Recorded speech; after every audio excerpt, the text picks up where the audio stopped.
Hello and welcome to Liberty Dawning, the podcast from the Worcestershire branch of the Libertarian Party. In this episode we cover some of the events from the March for Freedom on the second year anniversary of the Brexit referendum. We're here at Carlisle Place in London for the Brexit rally on the 23rd of June 2018. With us is Scott Neville from Hampshire, from the Libertarian Party. Scott, what's the reason for being here today? Good afternoon. The reason to be here really is to demonstrate to the government that there still is a great support for doing Brexit properly, and that means leaving the European Union, leaving the customs union, and ensuring that sovereignty is returned to these shores. Should there be a more broader alliance to push for a clean Brexit? I think there's many people that have different ideas about how Brexit can be made good. We're all united in one front that decisions are better made closer to the people that they affect. So that means taking decision making away from the EU and bringing it back to Westminster. Now, I would like to take that further. Some people disagree. But fundamentally, I think we're all united in the one core message is that we want decisions made here in the UK that affect us. We do not want foreign governments having control over what happens in the UK. And I don't want to have control over what happens in other countries either. Well, I think that's one of the main misconceptions about Brexit, isn't it? That it was some sort of angry revolt by xenophobes and Little Englanders, whereas in fact people were just really wanting their sovereignty back, effectively. Yeah, I think that's quite right. And if you look at the way that there's sort of a normalisation of processes that's going on across the continent, when I go to France, Germany and all these other wonderful nations, I want to experience those nations as they're unique and individual as they are, with all of their culture and all their history. I don't want this one single harmonised EU culture that exists across the entire continent, because that ruins the variety and the wonder that's grown up around the European continent.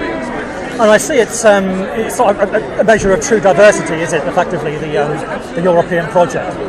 Well, no, it's not. I mean, the immigration system, for example, which is often cited, it's insane that we have a system which effectively favours 27 predominantly white countries. If you want to talk about the diversity as in diversity of skin colour, which I don't believe is important, then we should be looking to every country in the world and saying, look, we should have an immigration system that treats everyone fairly, regardless where you come from. I think the party recommends effectively a Swiss canton model, or a model based on the Confederation of Switzerland.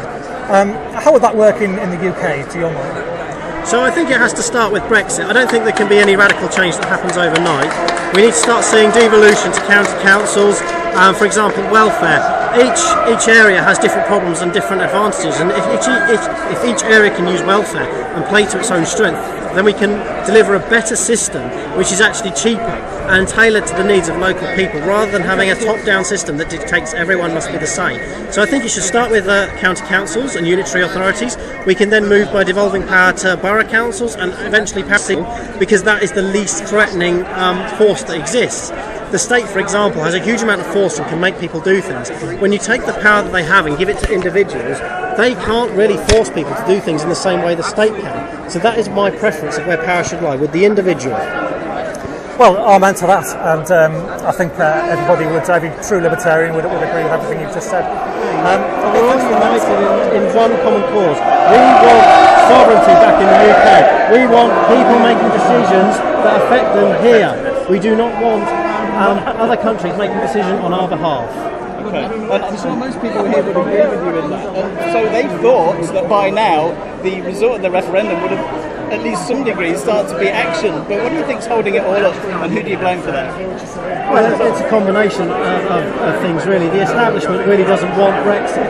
The government, if you go back to remember the referendum, they spent £9 million on a leaflet that clearly said whatever you vote for will happen, and it was heavily biased to Remain because the establishment didn't want to leave. It's very convenient for them. In particular, when you look at policy failures, it's very convenient for whoever's in power to be able to say, oh, we can't fix it, that's a competence of the EU, that can't be addressed by us. So it's a very convenient way for them to pass the buck, and they don't want to lose that, because if they have true power and they are able to control things and make decisions here, then they are accountable, and they cannot pass the buck up to someone else anymore. And being able to pass the buck to someone that's unelected, that's kind of handy from their perspective, isn't it? And it's also handy from the point of view of a lot of corporations. What has always surprised me is the number of Remainers who believe that by staying in the EU, they are actually fighting against the establishment. But when you actually look into it, the EU is a corporatist, a crony capitalist organisation designed specifically to keep the voter at arm's length, to allow businesses to get on, especially the larger corporations, and establish regulations that keep out smaller competitors. Oh, it's absolutely disgusting the way the EU operates. I mean, you only have to look at the GDPR, which has gone through recently. If you look at the fines for that, then the maximum fine you can get given is 4% of your annual turnover, or 20 million euros, whichever is the greatest. So if you think about a company like Coca-Cola, which is massive, 4% of their global turnover is going to hurt. It's going to hurt back. But that's not going to finish them. And if you look at a small company, which the UK is predominantly small businesses are the backbone of the UK economy. If they get a fine of 4% or 20 million euros, whichever is the highest, that will be 20 million euros. That will finish them. That's right. That will be them gone. Most small to medium businesses that provide so much employment do not even turn over 20 million, let alone have it to spare to pay a fine. Quite exactly. If you look at a lot of the small players, they're employing between 10 and 50 people. They probably turn over a couple of million every year, and that is the thing that's keeping most people in jobs in the UK. Yeah, and so we're seeing there just one perfect example of how the EU is setting up large corporations to crush and disable competition that may be rising up from smaller businesses. Right, and you only have to look at the amount of lobbyists that exist within the European Commission and the lobby groups that are there, the amount of money that's spent on lobbying. I can't remember the exact numbers, but there was many thousands of pounds spent on each MEP by lobby groups to get to sway their vote. And obviously the big corporations, they have this kind of money to have people sat in Brussels all the time, pushing their agenda, pushing for the rules and regulations that benefit them. And the smaller players, a lot of them don't actually do the work themselves. They contract out to smaller businesses. So they're simply there because they're a big name they've heard of, and they can bring these other businesses together. They're not actually creating any wealth of their own. No, they're just a middleman, if you like. And so what we're saying is, if you vote Leave and if you support the Brexit effort and actually get on with it, we can pull out of that organisation. We can hold our elected politicians to account for these terrible overbearing regulations, and maybe even get rid of the ones which are really no good and weighted in favour of large corporations. Yeah, I mean, for example, you only have to look at, for another example of over-regulation, if you look at the rules surrounding animal welfare, you'll see that there's a special directive for the protection of sheep, cattle and various other four-legged farmland animals. And it says in there that you are expected to check out the health of your animals, you must look after them, you must ensure they have appropriate veterinary care. But if you look at the Animal Welfare Act that applies to all animals, it says exactly the same thing. So what is the point of paying people to write this legislation which is duplicating stuff we already have? Absolutely. Now some people would argue, well that's fine because in some ways British regulations were better than the EU's, and one reason for staying in is that we can help them be better. But what would you answer those people? Well, okay, there is an argument to be said for that, but why should we be telling other countries what to do? If you look at how people generally react, when you push them to do something, they push back. If you let them come to that conclusion on their own, then they're more likely to adopt it and go forward with it. So if you look at, for example, some of the gay rights, I think it was in Malaysia, they've actually been rolled back because people have been pushing more for them. And you can now get the death penalty. I think it's Malaysia. I might be wrong on that. I do apologise if I am. So again, you shouldn't be pushing people to achieve these things because it often gets exactly the opposite of what you intend. Absolutely, and the reality is that if people look at the regulations we have here, or we look at the regulations other countries have, and we feel they are superior, would like to adopt them, then our elected and accountable politicians can do that. They don't have to be part of a big supranational organisation, particularly one that is so unaccountable. Exactly, yeah. I mean, if something is a good idea, then fundamentally it's a good idea. So if it's a good idea, we can adopt it. There's no reason why we shouldn't. And if it's a bad idea, and if it's someone else's idea, let them try it out first. We'll try out something different, and then we can look at what's happened in the whole world, and we can say, okay, there's these good ideas over here, there's these good ideas over here. Let's take the best of the ideas. But let's not have a one-size-fits-all that shuts out any alternative ideas, because we might actually be shutting down the best ideas. Absolutely, and I think one thing we can all agree on today is to get on with it and get out of the EU. Yeah, exactly. I mean, one of the arguments against the Leave voters is that they've switched their tactic to say that it's the will of the people rather than using the arguments that they used in the referendum. But when you think about that, all the Leave supporters are doing is they're simply using the most legitimate argument that they have. There's obviously various credible arguments for leaving the EU, and we supported those, but surely the biggest electoral mandate in UK history is the best argument we have at the moment. So that's why we're pushing that one, simply because that is unquestionable. No government has ever achieved the amount of votes leaving the EU achieved. Never. Brilliant. Let's leave it there, Scott. I hope to catch up with you later on the campaign trail. Been a pleasure, Dan. Thank you. Okay, well, I'm here with James Hunt from Yorkshire. James, are you the county chairman from Yorkshire? County chairman for Derbyshire, but not a problem. Well, it's up north, isn't it? As many Southerners would say. I've just called you in grave offence. Yeah. So, what do you think of the Brexit rally so far? I think it's really impressive to see this many people, multiple different generations, old, young, men, women, no matter where people are from, are all coming together in the support of the main cause of Brexit and a quick, clean, swift Brexit that the people voted for on the 23rd of March 2016. Amen to that. There seems to be quite an alliance of groups here as well, isn't there? It's what it should be, I think, in my opinion, a loose affiliation of people of like mind. I couldn't agree more. If we've all got the same common goal and common objective, all the small little differences that we've got in the meantime shall be put aside for the main common objective, which in this case is Brexit. In terms of political philosophy, I suppose we're probably quite different from a lot of people here, other than our desire to have a clean break from the European Union. In terms of your libertarianism, how did you develop into taking the views that you currently take? Well, I've always held the views that I do. I've supported leaving the European Union since I was 15 years old. I'm now 21, so just put some perspective on that. In regards to libertarianism, I have flitted between political parties. So I was in UKIP, then the Conservative Party, and now Libertarian Party. But my views have always remained the same. Economic freedom through and through for everybody, less government interference, and as much freedom to the individual as possible. The state should not get involved, as I believe it only has one purpose, the defence of the nation and policing the state if necessary. That is it. Very interesting you should mention policing the state, as we're currently being hovered over by what I presume to be a police helicopter. In terms of government intervention in our lives, there's been a lot of increasing amount of tension, you could say, in recent months about the loss of free speech across the UK. How do you see that from your perspective?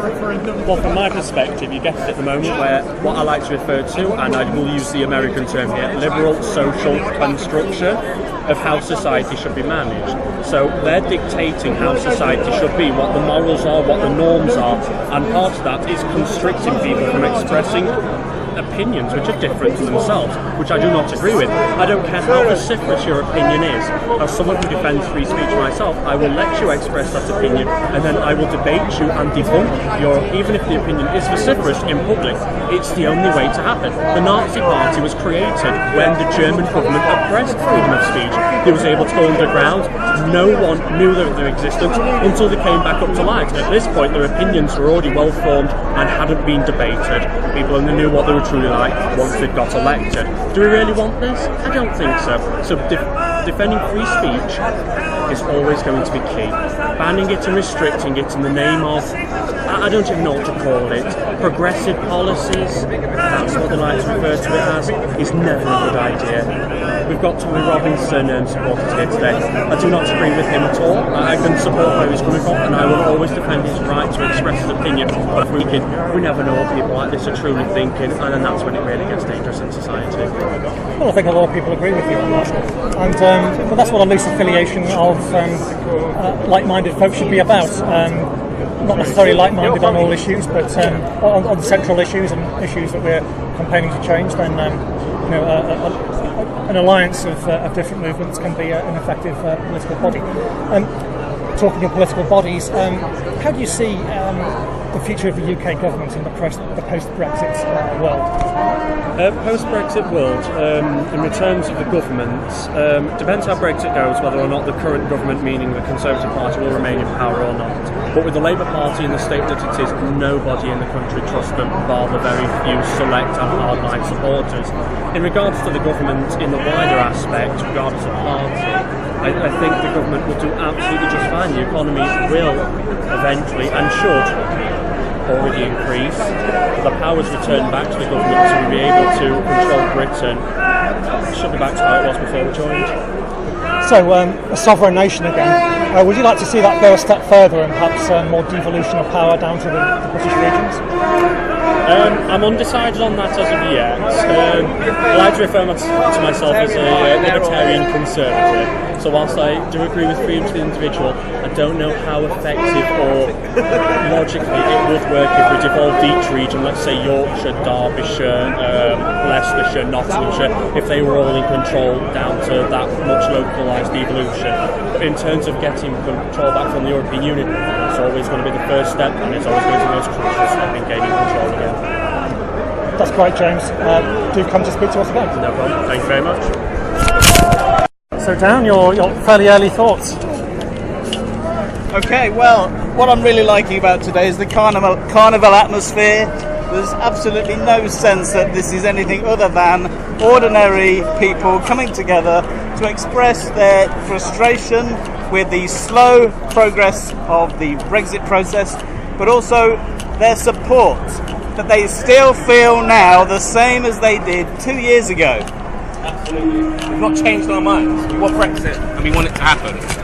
And the best thing to ever happen to this country is Brexit. Perhaps the most significant vote in the last century, arguably.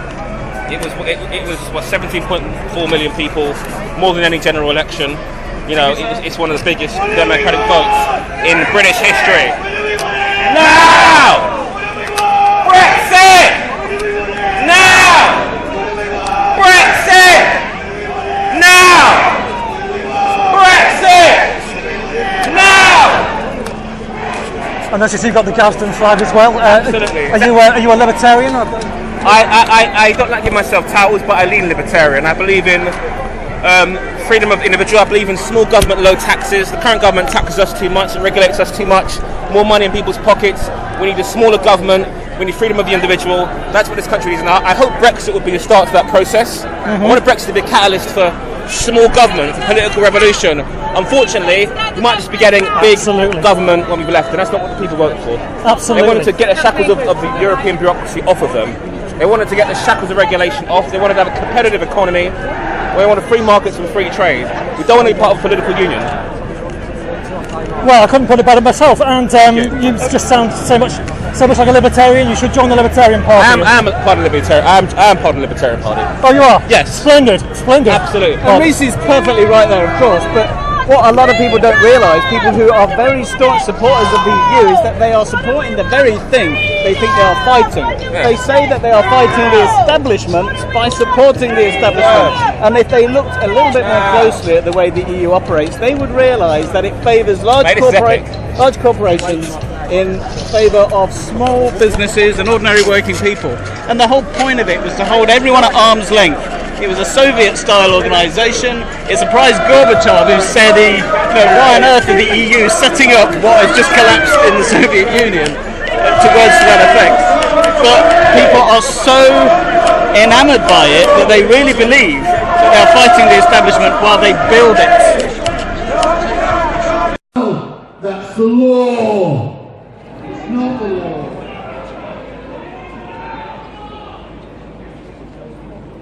Members of Parliament are treating us, the people, as fools who can't think for themselves. Take a seat away from the big parties.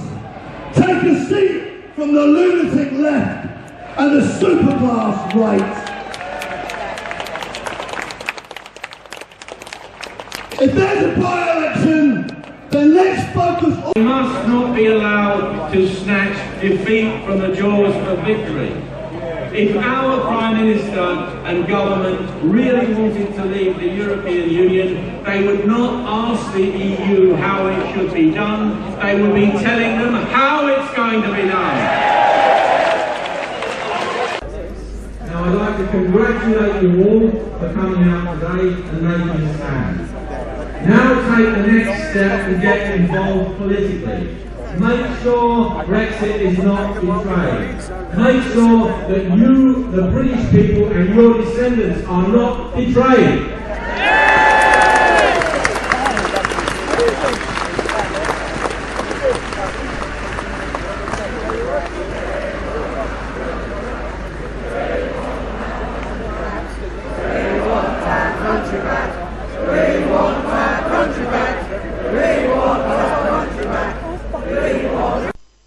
We want our country back, a statement that summarises the Leave vote of 2016, because it was a vote about who governs us. Join us again for Liberty Dawning in future weeks.